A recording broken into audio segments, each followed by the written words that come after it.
নমস্কার বন্ধুরা, আশা করি আপনারা সবাই খুব ভালো আছেন আর আপনাদের আশীর্বাদে আমাদের দিনগুলো বেশ ভালোই কাটছে। সকাল থেকেই আজকে মোটামুটি বেশ ওয়েদারটা ভালো আর পরিষ্কার, সেই জন্য না স্নানের সময় কয়েকটা জামা কাপড় কেচে নিয়েছি জানেন তো। আর আমাদের কোকোটা এত বদমাইশ, যতই টবগুলো আর গাছগুলো পরিষ্কার করে রাখা হোক না কেন, ওর নির্দিষ্ট কয়েকটা টব আছে, ঠিক সেখানে গিয়েই পায়খানা করে দেয়। কালকে আপনাদেরকে বলেছিলাম যে পলু কিভাবে আমাদের বাড়িতে এসেছে, সেই গল্পটা আজকে শোনাবো। পলু কিভাবে আমাদের বাড়িতে এলো সেই গল্পটা শুরুর জাস্ট কয়েক মাস আগে থেকে আপনাদেরকে বলা শুরু করি। আমাদের বিয়ে মোটামুটি তখন 6 বছর কমপ্লিট হয়ে গেছে। আমরা একদম ম্যাচিওর হিউম্যানের মতো ডিসাইড করেছিলাম যখন আমরা বেবি প্ল্যান করব তার আগে আমরা ডাক্তারের কাছে কনসাল্ট করব, একদম সব ঠিকঠাক আছে কিনা জেনে তারপর আমরা বেবি প্ল্যান করব। আর যদি কোনো প্রবলেম থেকে থাকে সেটা আগে সলভ করে তারপরে আমরা বেবি নেব। আমি খুব ভালো করেই জানতাম যে প্রেগনেন্সি চলাকালীন দাঁতের কোনো প্রবলেম হলে দাঁতের ওষুধ খাওয়া যায় না বা দাঁত তোলা যায় না। তাই আগে আমি প্রথমে ডেন্টিস্টের কাছে যাই। আমার একটা পোকা লাগা দাঁত ছিল, সেটাকে প্রথম তুলে ফেলি। তারপর যাই আমরা একটা ভালো গাইনোর কাছে। সেখানে যাওয়ার পর উনি কয়েকটা টেস্ট করতে দেন। তারই মধ্যে যে কটা মনে আছে, ওই আমার থাইরয়েড আছে কিনা, একটা আলট্রাসোনোগ্রাফি, আর ওই রুবেলা হাম এই রকম কোনো কিছু আছে কিনা। তবে এখানে আমি একটা কথা সবাইকে বলবো, যদি আপনারা প্রেগনেন্সির জন্য চিন্তা করেন অবশ্যই একবার ডাক্তারের কাছে গিয়ে এই রুবেলা টেস্টটা করে নেবেন। রুবেলা টেস্টটা প্রেগনেন্সি আগে করা অত্যন্ত জরুরি। ও হ্যাঁ, বলতে ভুলে গেছিলাম, তার সাথে আমাদের এইচআইভি টেস্টটাও দিয়েছিল। যাই হোক, দ্বিতীয়বার আমরা যখন ডাক্তারবাবুর কাছে যাই টেস্টের রিপোর্টগুলো নিয়ে, উনি সেগুলো দেখলেন এবং আমাকে জানিয়ে দিলেন আমার শারীরিকভাবে কোনো প্রবলেম নেই, আমরা চাইলে এবার বাচ্চা নিতে পারি। আর উনি এটাও বললেন যে আমার যেহেতু কোনো সমস্যা নেই, তাই সেদিক থেকে বাচ্চার কোনো রকম প্রবলেম হওয়ার কথা নয়। আমরা প্রথমবার ডাক্তারখানায় গিয়েছিলাম অক্টোবরে, টেস্টগুলো নিয়ে সেকেন্ডবার গিয়েছিলাম নভেম্বরে। তারপরে সেখান থেকে ফিরে আসি। আর তারপরে বেশ কয়েকটা ঘটনা ঘটে যেগুলো আমার জন্য খুবই খারাপ বা কষ্টের ঘটনা বলতেই পারেন। যেহেতু বিয়ে 6 বছর হয়ে গেছিলো, তারপরে আমরা ডাক্তারের কাছে গেছিলাম। হয়তো অনেকে ভেবেছিল যে 6 বছর ধরে আমরা বৃথা চেষ্টা করার পর আমাদের বেবি হচ্ছিল না, সেই জন্য আমরা ডাক্তারের কাছে গেছি। এটা কিছু মানুষ প্রেডিক্ট করে নিয়েছিল, ইভেন পাড়ারও অনেকজন সেটা ভেবে নিয়েছিল। কিন্তু এখানে আমরা যে একটা ম্যাচিওর মানুষের মতো ডিসিশান নিয়েছিলাম যে এত বড় একটা স্টেপ নেওয়ার আগে ডাক্তারের সাথে কনসাল্ট করা যে কতটা জরুরি, যেটা হয়তো আর 5টা মানুষ ভাবতে পারে না, সেটা আমরা ভেবেছিলাম। এটা হয়তো আমাদের কাছে বিশাল বড় একটা অন্যায় হয়ে গেছিলো। এমনকি রাস্তায় কেউ কেউ তো আমার শাশুড়িমাকে ডেকে কলকাতার বড় বড় ডাক্তারদের নাম সাজেস্ট করা শুরু করেছিল, যাদের কাছে গেলেই নাকি বাচ্চা হয়। এমনকি কেউ কেউ তো এটাও বলে দিলেন যে এতদিন যখন বাচ্চা হয়নি, এরপরে আর হবেও না। যাই হোক, গল্প বলতে বলতে আজকে রথযাত্রার জন্য আপনাদেরকে কোনো শুভেচ্ছাই জানানো হলো না। আর এই দেখুন না, রথের পুজো হয় পিসিমণিদের বাড়িতে, তাই একদম ভোগটা দুপুরবেলাতে বাড়িতে পাঠিয়ে দিয়েছে। যাই হোক, গল্পে ফিরে আসি। ওই সব কথাগুলো যখন কানে আসতে শুরু করে দিল, খুবই খারাপ লেগেছিল। তার কারণ আমরা সবসময় এটা ভেবেছি যে যখন আমরা মেন্টালি আর ফাইন্যান্সিয়ালি নিজেদেরকে পারফেক্ট মনে করব, তখনই একটা বেবিকে পৃথিবীতে নিয়ে আসব। আর তারপরে সেই ডিসিশান অনুযায়ী আমরা যখন ঠিক করলাম যে হ্যাঁ বেবি নেব, তারপরেও আমরা শিক্ষিত মানুষের মতো একটা ডাক্তারের সাথে কনসাল্ট করি যে হ্যাঁ আমরা তো ফাইন্যান্সিয়ালি আর মেন্টালি তো স্টেবিলিটি পেয়েছি, এবার ডাক্তারের কাছে গিয়ে কনফার্ম হব যে ফিজিক্যালি আমরা অ্যাক্টিভ কিনা। তো সেই অনুযায়ী একদম কনফার্ম হয়েই তারপর আমরা আমাদের জার্নিটা শুরু করেছিলাম। তারই মাঝখানে আছে সেই দিন যেদিন আমাদের পলু বাড়িতে আসে, মানে হচ্ছে ডিসেম্বরের 4 তারিখ। সেই সময়টা আমার হাজব্যান্ড রেগুলার ট্রেনে ডেলি প্যাসেঞ্জারি করতেন, তো ও প্রতিদিনই প্রায় 4:10-এর মধ্যে বাড়ি ঢুকতো। কিন্তু সেই দিন মানে ডিসেম্বরের 4 তারিখে ওর বাড়ি আসতে আসতে প্রায় বেজে গেছিলো ওই 5:30, মানে ট্রেন লেট ছিল, সেই জন্য সেই দিন ও লেটে নেমেছিল।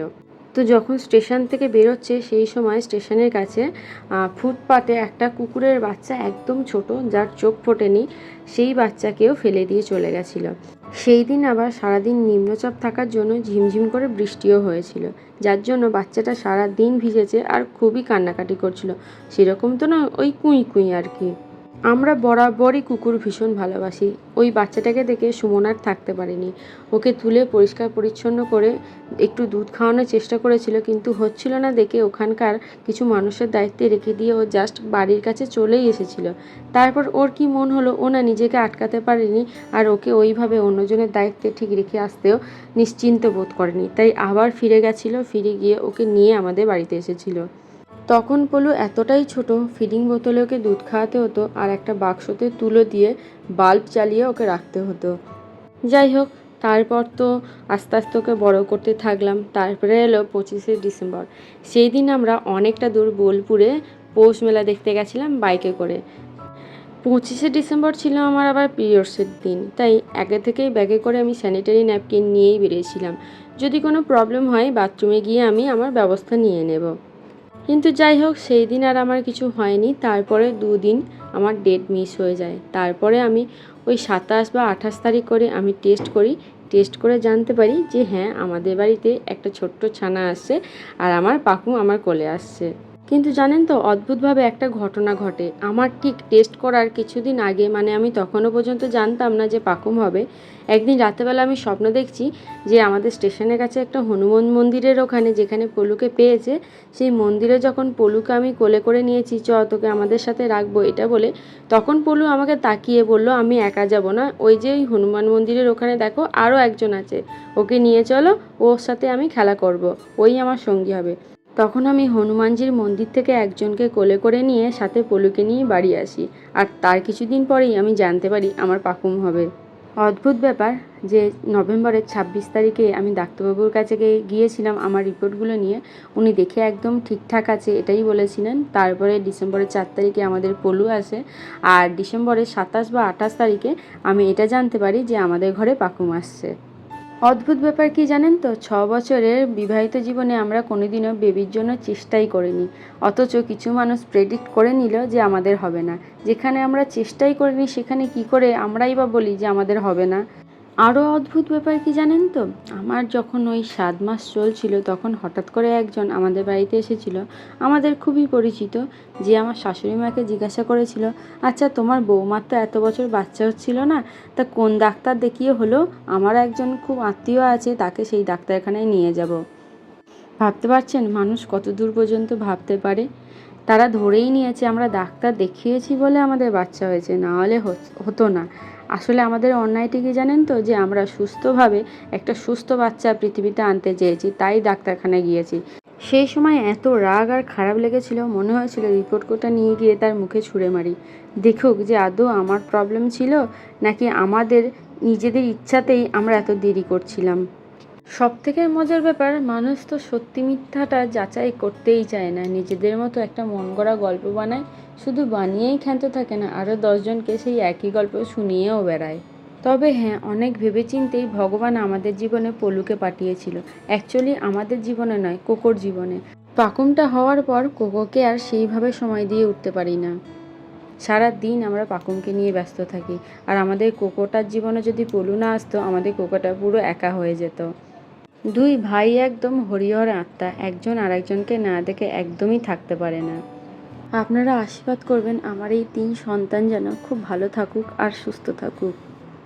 তাহলে বন্ধুরা, আজকেরকার মতো ভিডিওটা এইটুকুই থাক। যদি ভালো লেগে থাকে তাহলে কিন্তু একটু কমেন্টে জানাবেন, সাথে একটা লাইক করে দিয়ে যেন।